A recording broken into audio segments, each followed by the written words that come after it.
the zinc anodes. Jeff, take it away whenever you're ready. Great, thanks, Mike. Good afternoon, everyone. My name is Jeffrey Long. Today I'll be representing fellow NRL scientist Dr. Joe Parker and Section Head Deborah Rollison as I take you through some of our recent developments with zinc electrodes and their application to next-generation rechargeable batteries. And I also need to acknowledge postdoc Jesse Coe for some of the work that you will see today. So just a brief introduction to the work of our group. We're called the Advanced Electrochemical Materials section, and that gives you a good idea as to what we do. Our strengths are in the development of new nanostructured and microstructured electrode materials and the application of those to electrochemical power sources. We have many interests under this very broad topic, but some of the common themes of our work are noted on the slide here. For example, many of the systems that we work on use aqueous electrolytes, which can provide substantial benefits in terms of safety of operation and ultimate system cost. We also try to avoid, where we can, exotic materials or complex manufacturing processes because we want to be able to readily transition our lab-scale discoveries to real-world applications. That's a real emphasis within our group. And then you can see in the longer term on the right there some of the applications that we target, of course, for our Navy and DoD customers and beyond. So the scope of our work really begins at the basic research level, the TRL 1 and 2 there, developing synthesis and fabrication protocols for our desired materials, examining fundamental materials properties, and then, of course, electrochemical characteristics. We also build and test simple prototype batteries and capacitors, as you can see on the right there, to TRL 3 and 4 typically.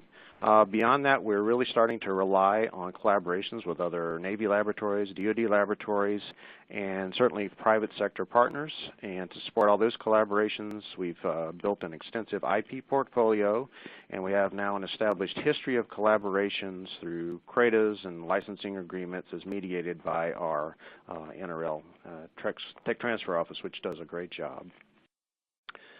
So the work of our group covers a really broad spectrum on the energy versus power diagram. You can see there in the middle from high-power solid-state capacitors to electrochemical supercapacitors to more conventional batteries in terms of zinc and lithium-ion, metal-air batteries, 3D solid-state batteries such as those mentioned by Jeffrey. But for today's presentation, I really want to take a deep dive into what we're doing with zinc-based alkaline batteries. So, of course, zinc batteries have been around for more than 100 years, and they've got a lot of positive attributes in terms of their energy content, the ability to use aqueous electrolytes for safety and cost advantage, and then they don't rely typically on any exotic materials. In the bottom left, you can see that graph of practical specific energy for several battery chemistries. The zinc family of batteries is noted in green there. With some additional optimization, most of those zinc configurations can provide energy that begins to at least touch on the bottom of the lithium-ion scale at the cell level, whereas zinc air batteries can deliver even higher specific energies because they don't need to carry a heavy cathode, but instead using air as a reactant there, as other air batteries go.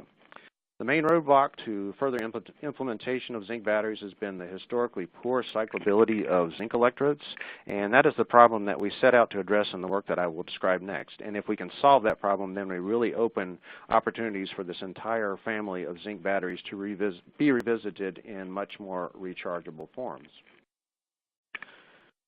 So the zinc anodes of typical alkaline batteries are fabricated as composites of zinc powders and various binders and gelled electrolytes. This ad hoc design can lead to passivation of individual particles by the discharge product, which in this case is zinc oxide, resulting in suboptimal discharge capacity. Also, when you're trying to recharge the zinc anode, zinc dendrites readily form because of poor distribution of electrochemical current within that anode structure, which ultimately results in shorting of the battery after relatively small numbers of cycles under normal operation. So to overcome these limitations, our NRO group has developed sponge-like zinc anodes. You can see that diagram at the top right. These are metallically wired in 3 dimensions, and that provides a more uniform current distribution than the powder composites and thereby avoids the condition that would otherwise lead to dendrite formation, and I'll go into more detail in that as we progress through the presentation. The images on this slide show the key structural characteristics of the NRL zinc sponge design. So on the left there at the macro scale, We show freestanding monolithic form factors for the zinc, where the size and shape can be tailored to a specific cell design. The sponge also has sufficient mechanical durability that it can be handled en route to cell assembly and testing. In that middle image, we see the microscale structure with networked and interconnected zinc particles that are intermingled with a through-connected porosity, and it's in that porosity that we ultimately introduce the electrolyte. This particular structure is critical to improving the current distribution and ion transport within the electrode architecture. At the right, we zoom in more closely on those networked zinc particles, where you can see what looks like a carpet of reactant products uniformly distributed across all surfaces. And again, this confirms to us that we have uniformity of reaction within that electrode after extensive cycling. In the next slide, we show how we actually make these zinc sponge electrodes. So to fabricate these zinc sponge electrodes, we use a very simple, scalable emulsion casting process that incorporates commercially available zinc powders of particular size distributions, as shown in the top left. After casting and drying to consolidate, you can see that in steps B. The zinc sponge is subjected to thermal processing steps that really lock in a 3D zinc structure to produce a mechanically robust monolith, as shown at the bottom right. So that's a picture of my colleague Joe Parker holding a monolithic zinc sponge at the end of all this processing. And it is with this electrode that we can take these into cells and begin testing them. So some of our first electrochemical tests with a zinc sponge focused on its use as an anode in a primary zinc air cell. Very simple coin cell design. In early tests, we were able to show that the zinc sponge could be discharged to approximately 95% of its theoretical capacity, which is about 780 milliamp hours per gram. We also showed that the impedance of the zinc air cell did not significantly increase even after such deep levels of discharge, and that's further evidence that our anode is indeed electrically well wired in 3 dimensions, even to these very deep levels of discharge. So from those same tests, we were able to harvest and then image zinc anodes at varying levels of discharge, as shown in this slide, with increasing states of discharge from left to right, and then size scales getting progressively smaller from top to bottom. So just the lesson here is that the products of the zinc discharge form very uniformly within the interior across these size scales, as you can see, and the 3D zinc core structure is retained even to very high levels of discharge. So that led us into thinking about the rechargeability of these zinc sponge anodes. That high quality internal wiring of the zinc sponge also allows us to recharge from these very deep levels of discharge that we showed in those initial primary cell data. This is an example on this slide from a silver zinc cell that shows discharge to 95% of zinc capacity. That's sort of indicated by the green arrow there. And then recovery of 95% of that 97% on the initial recharge. And again, I think this shows us very good evidence that we have a very well-wired zinc electrode through those very deep levels of discharge, and now beginning to recharge at least in this case in a single cycle. Realizing that we can reversibly address these very deep levels of discharge, this opens up new opportunities to achieve promising combinations of both rechargeability and specific energy in next-generation alkaline zinc batteries. The chart on this slide shows projected specific energy values for package cells of either nickel zinc or silver zinc configurations as a function of depth of discharge at the zinc anode. We've honed in on 40% depth of discharge as a target for most of our testing, and that translates to a specific energy of approximately 95 watt-hours per kilogram for nickel zinc and 140 watt-hours per kilogram for silver zinc. So note that the silver zinc batteries give higher specific energy because of the greater capacity of the silver cathode, not anything to do with the zinc. So keeping those opportunities in mind, we're pursuing several different applications for nickel zinc and silver zinc cells in various military and civilian applications. On this slide, we highlight some specific examples for naval use, as we're the Naval Research Laboratory. One that is particularly interesting for us is replacing legacy lead-acid batteries used on ships and submarines with next-generation nickel zinc batteries, which should provide greater energy density and cycle life. And for any applications requiring really high power, silver zinc, of course, works the best. Okay, so en route to these goals, we performed extensive testing on small-scale prototype nickel-zinc cells. As part of an ARPA-E-funded program, we showed that such cells could be extensively cycled to 40% depth of discharge at very challenging current densities and minimal fade. So those findings, along with other key proof of concept tests, were highlighted in a 2017 paper that we published in Science magazine. I give the reference at the bottom, and I would encourage you to check that out if you're interested in further details of that study. From that same study, we show that the 3D structure of the zinc sponge anode is retained even after very extensive cycling and several months in-cell operation, as noted as the micrographs that you can see here. There at the far right, those are for those post-cycled zinc anodes after 100 cycles.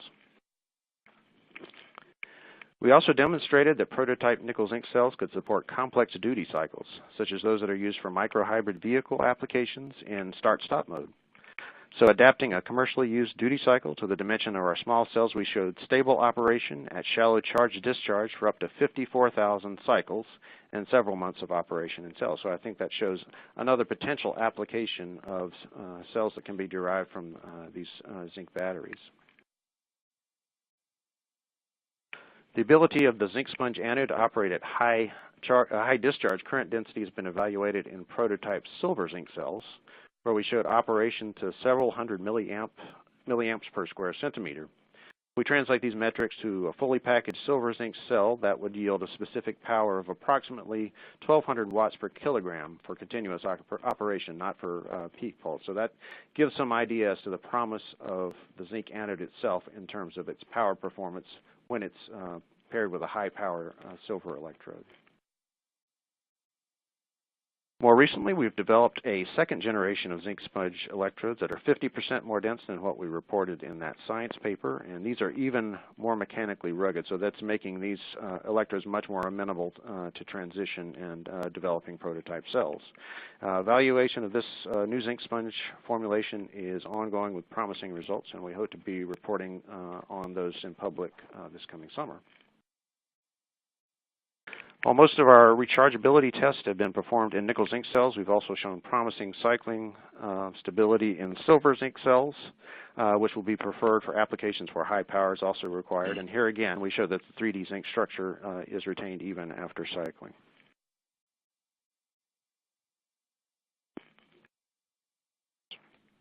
So zinc air batteries represent the holy grail of zinc-based batteries, and they promise specific energy greater than 300 watt-hours per kilogram. With this dendrite-suppressing zinc sponge design now demonstrated in those other zinc cell chemistries, we've turned our attention to the remaining challenge for rechargeable zinc air cells, and that's the air cathode, which must support multiple functions. That includes sufficient oxygen reduction on discharge and then oxygen evolution on recharge. We're addressing these challenges by developing new electrocatalysts for both of those functions and incorporating them in advanced air cathode designs. We're also incorporating supercapacitor-like functionality into our air cathodes to support pulse power needs, and this is a project that's being supported by the Office of Naval Research presently. So most of the fabrication and testing to date and what I've shown you has been performed with centimeter-sized electrodes and cells, but we're beginning to scale this up to more practical sizes and to multi-cell stacks that can be formed into more sophisticated batteries with technologically relevant energy content. And this is where we're looking for some help in engineering and testing cells.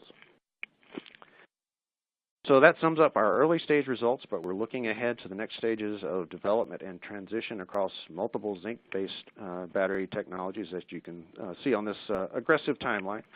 So this shows that there are some near-term opportunities that are focused on extending the capacity of primary zinc air batteries, perhaps by 30 to 50%, enhancing the cyclability and energy content of nickel zinc and silver zinc batteries, and those can have some very near-term applications. Farther down the timeline, we plan to demonstrate that high-performance rechargeable zinc air cell, and even farther down, we're looking at using zinc as the basis for advanced 3D designs for all solid-state zinc batteries. And finally, we're continuing to build that IP portfolio, and we're really trying at this point to identify more partnerships for advancing this battery technology for both military and civilian applications. And so with that, please feel free to contact the NRL Technology Transfer Office for more information, and I'd be glad to follow up with you as well. And I'd like to thank you for your attention, and I'll take any questions that you might have.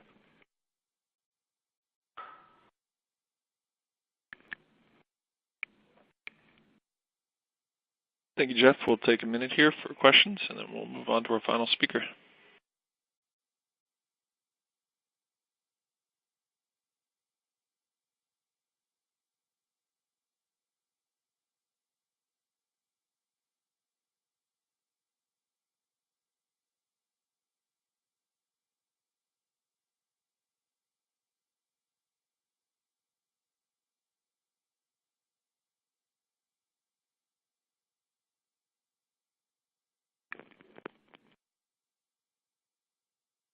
Jeff, it looks like we have a question here from Michael Burtz. The question reads, is 40% DOD in the zinc the same as the battery DOD? No. When we say DOD in this presentation, we're talking about referencing to the full theoretical capacity of zinc, which is 830 milliamp hours per gram. So not the nominal capacity, no.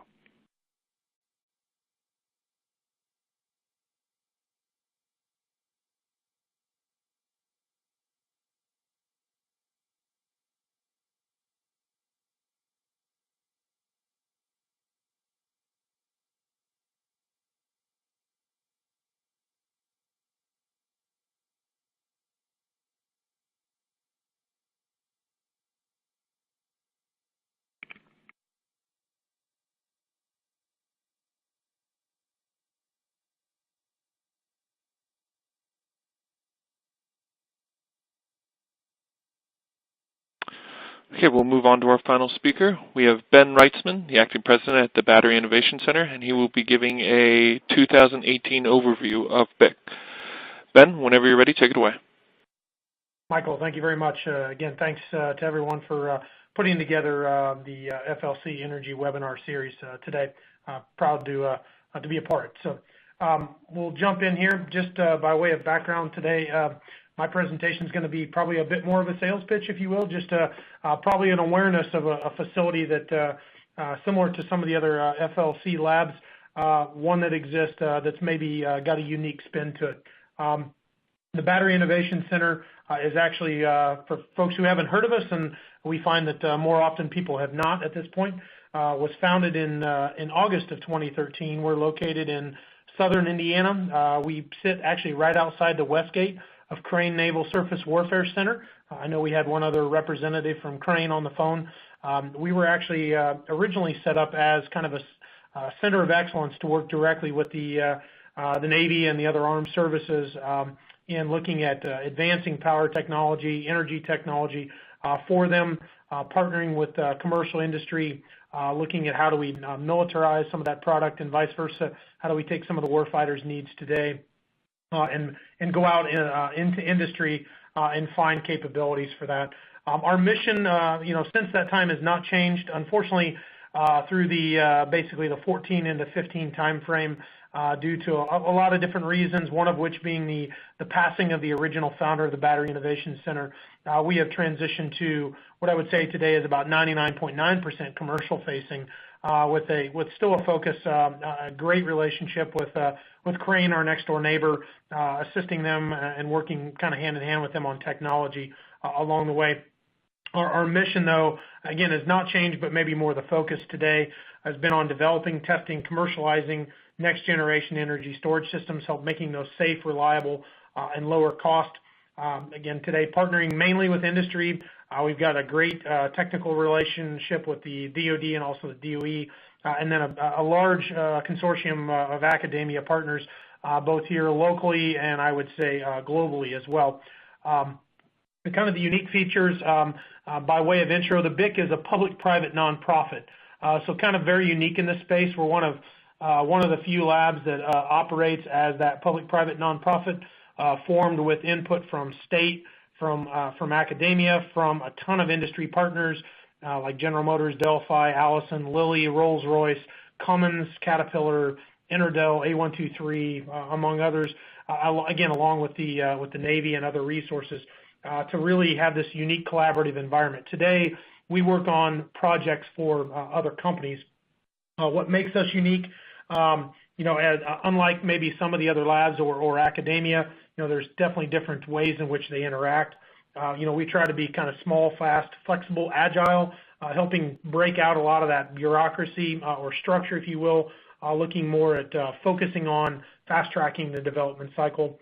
As a public-private nonprofit, the other thing we don't do is we don't hold any patent rights. So we don't get into licenses, into royalties, into trying to putting any of that together. So any of the technology that we develop on behalf of a client or even in collaboration with a client, they own it fully, which is, again, very unique in this space, that we don't claim any rights to that. We assign 100% fully to those clients that have us do those statements of work. So we think that's unique. And then being our military, kind of having that military service background, we are an IP secure, ITAR compliant facility here with all of our data and our techniques and equipment, everything locked down, kind of a multi-badge in, badge out, state here. Today offering advanced cell manufacturing, everything from coin cells to single layer cells to 18650 and then multi-amp hour, multi-layer pouch cell and prismatic cells, up to about 5 to 10 amp hours, depending on the technology. We also do 21700 supercapacitor, Alkaline, Zinc Air, among some of the other technologies capabilities as well. We also do test and validation, and this covers everything from cells all the way to systems. If you came in, you would see, individual cell cycling, and then if you went towards the back of the facility, you would find, large vehicle batteries, shipping container batteries, full of batteries, very, very large multi-megawatt hour battery systems being tested here. We have a full AC microgrid system where we're able to take on everything from home energy systems up through large multi-megawatt community energy storage systems. We also been working a lot on cybersecurity.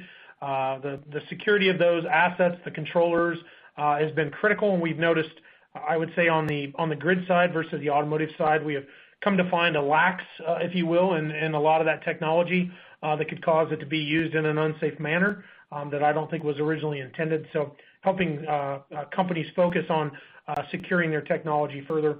And then one very unique asset is, hopefully everyone on the phone is familiar with Underwriters Laboratories. You may have seen about 2 years ago an announcement for UL BEST, the Battery Energy Storage Technology Test Center. The BIC is home to the UL BEST. So if you look up the capabilities of their on the website for Underwriters Laboratories, that is actually housed here at the BIC. Their facilities, their employees, alongside our equipment, is housed here. So again, kind of a testament to the capabilities. And then we do a fair amount of research and consulting along the way, helping materials process safety. We've done a ton of work on facilities, everything from where a site is selected to how it's built, to the infrastructure that's put in place, the training of the employees, all the equipment along the way. We can help with an entire soup to nuts. Competitive analysis, again, as we don't produce our own technologies, we're producing for others. We do a fair amount of, kind of that consumer reports model, helping sort through the data sheets, if you will, to really get to the good information. We daily hear about energy storage breakthroughs. Ironically, we're here to help our clients sort through and find the ones that are actually legit and that they can utilize.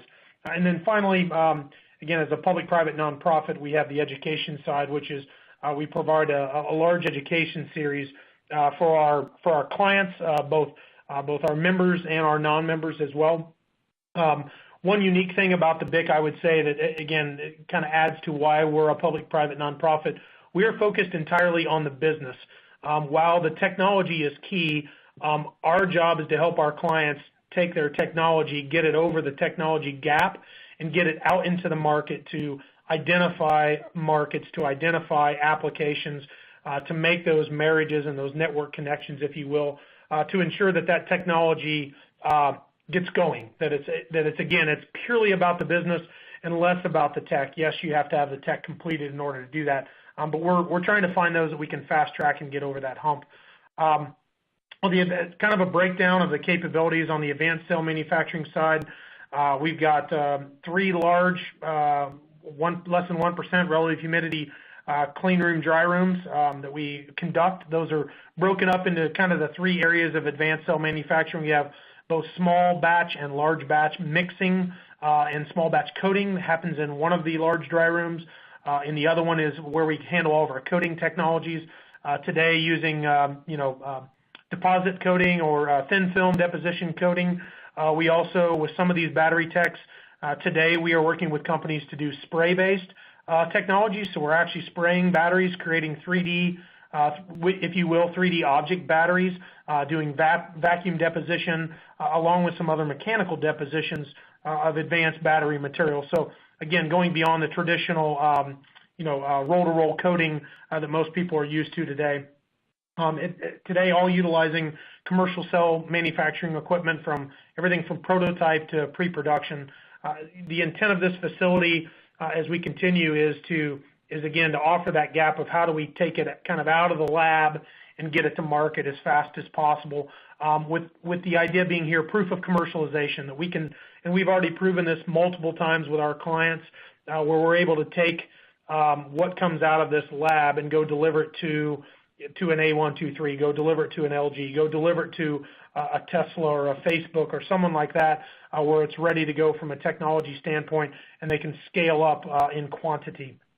As part of that, some of those technologies are still evolving, and while I said the business side is the key focus, R&D, material and process development is probably where a lot of those start out. We find a lot of materials we hear are ready, or we see a lot of information that they say, hey, we've done it once, so we're ready to repeat it. Unfortunately, we found that most of the time in the repetition and in the scale-up, there's a lot of things that were not understood. It's not as simple as step and repeat. So we do a fair amount of work helping get those materials ready as well. That's probably where the largest portion is. In some ways, working on the equipment and adapting it, but most of the time, it's been that material and process development. On the test and validation side, on the battery test and evaluation, again, we do single cells all the way up to large systems. Today, we have about 3.5 megawatt of DC charge and discharge capability today. We actually have 6.5 megawatts available to us here at the facility, both in and out of the building. We're actually going to be putting about another 1.5 megawatts online in the next 30 days. Which will allow us, we believe, some of the largest charge and discharge capability anywhere in the United States.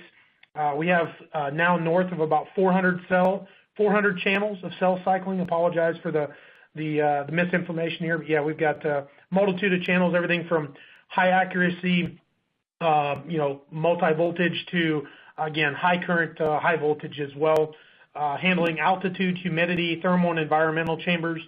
We do have 2 large, we like to call these boom rooms, but we maybe less than that a little bit, call these EHS level rooms that allow us to do controlled fire, explosions, some very gnarly testing. Anything that is larger than that, we can actually work with Crane next door. We do have a site agreement with Naval Surface Warfare Center, Crane, in order to anything that goes above and beyond our capabilities, we can take there. But handling crush, propagation, drop, external fire, shock, nail penetration. One of the unique ones today is what I'll say is laboratory grade cell dissection. We can take anything from a single cell up to a large battery system apart, all the way down to its fundamental materials and do complete analysis. We've completed that for some of the largest and well-known names, in the world as far as users of batteries, where we've identified materials that were not supposed to be in the batteries, assembly errors, things that were not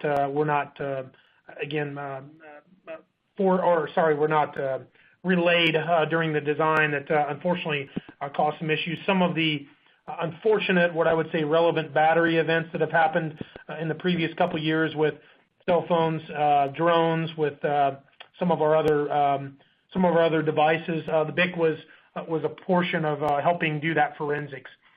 On the microgrid side, handling, again, we actually have now 7 energy storage systems that are all interconnected here internally.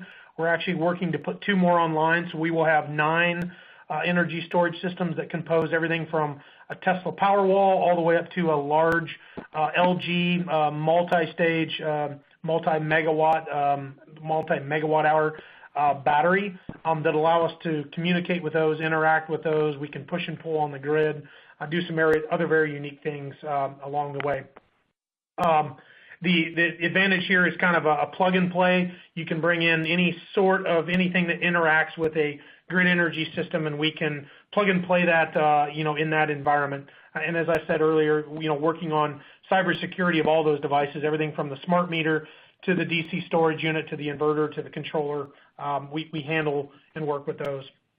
On the applied research and consulting side, as I said, a fair amount of facility and processes and design, helping with industry best practices, a fair amount of safety analysis and auditing for people for either the products that they're buying or the products that they're deploying or that they're selling. On the battery management side, I've handled a lot of work assisting folks with ensuring that their battery management systems are on par with the balance of their application. Module pack and system design, again, kind of across all the target areas there. On the competitive analysis side, we also get into test equipment. Within our facility, I would say in virtually every piece of equipment, from cell analysis to cell build to test to validation to AC side, we have at least 2 competitors. The goal here was that we can also help you learn the differences in what the equipment that you're running your product on, how it does impact the results of your test. And I would say in virtually every facet, even especially in testing, it's very ironic to show people the nuances that we can find between a Macor, a Bitrode, an Arbin, a Digitron, a Chroma unit, some things that they maybe are not familiar with, how it's impacted some of the results of their tests, both positively and negatively. Battery components as well. Today, working with several materials companies on advanced fireproofing materials. I would say that's probably the one to disclose. We do have some materials today that we've tested that are showing, and in fact, we were reviewing today, the capability to actually extinguish a lithium battery fire. And yes, you did hear me right, not control, not suppress, not stop propagation, literally stop the reoxidation of a lithium fire today. So we'll be working further with our client on that. But again, a technology that they're looking to be able to deploy to battery users in the near future here, a capability to include this within your packaging system that you could literally stop a lithium fire. The other one is from the education side, probably relevant to everyone, and I think is relevant to the industry. We feel like there's a lot of misinformation. I feel like there's a lot of old information. We feel like in a lot of ways there may be a lot of bias industry-wise. It seems like anything that is battery, if there's a fire or some event, it seems to make national news, even if it happened in little old southern Indiana. It seems to make it into a California paper, which we find ironic.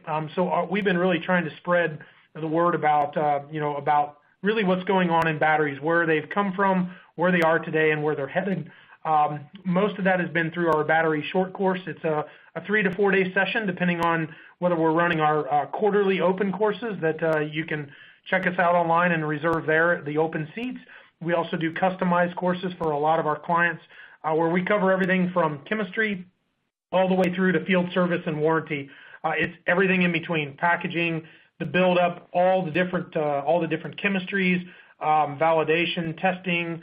Again, the entire soup to nuts. It is a 24-hour, trust me, exhaustive course that folks go through there. When you come out of there, if you don't know anything about batteries, you're going to have a really, really good understanding.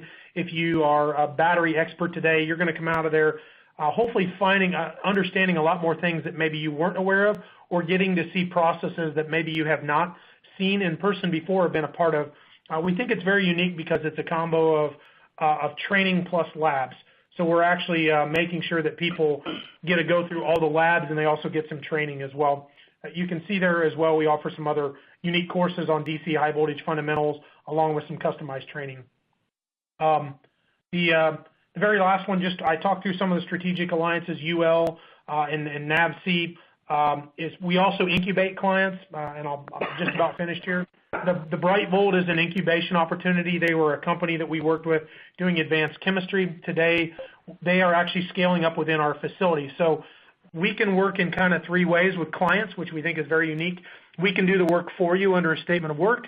You can come in and collaborate alongside of us, and we will fill in the gaps with equipment or resources. We also have some of those that come in and choose to utilize our facilities in full at a very elementary rate, if you will. They have access to anything that they could need, and then we provide oversight or insight if they need it at request. So again, very unique from a lab standpoint that we can operate in one of those three environments.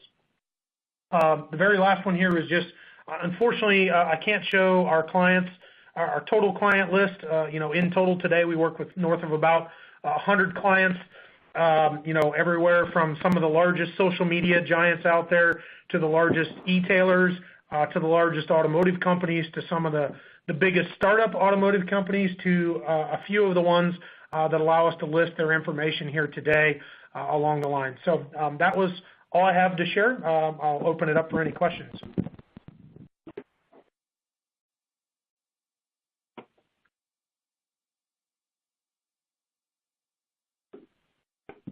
Thank you, Ben. We'll allow another minute for questions to come in, and then we'll make some closing remarks here.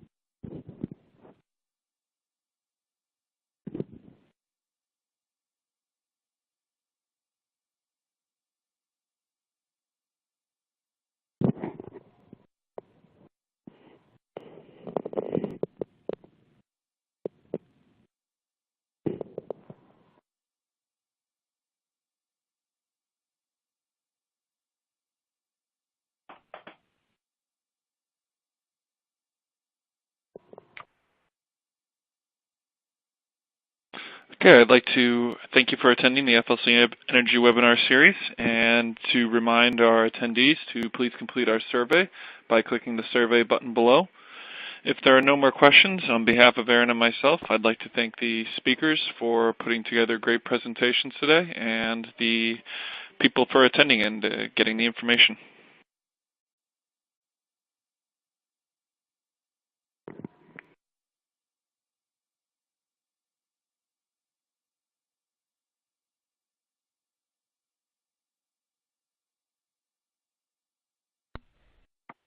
All right, with that, I think we'll end the webcast. Thank you. Thanks again, everyone, for attending. Thank you. Thank you. Thank you.